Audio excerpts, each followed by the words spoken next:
Welcome friends. In this tutorial we will study about conditional statements.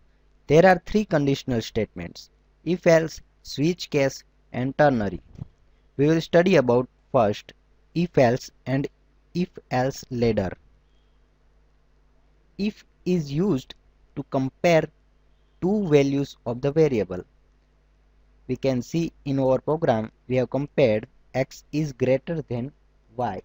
If this becomes true, then if part will be executed, that is x is greater than y. If this condition become false, then else part of the if else is executed. So if condition becomes false, then we will print y is greater than x. In output, y is greater than x will be displayed because value of y is greater. Now let's see else if ladder.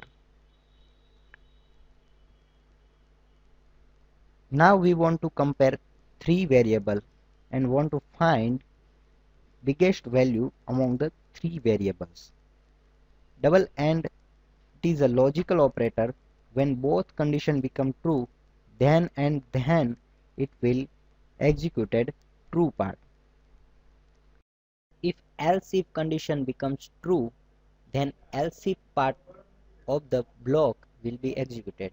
We can see value of z is the maximum. See ternary operator. This is the syntax for ternary operator. If this condition becomes true, then true will be written, else false will be written. Thank you.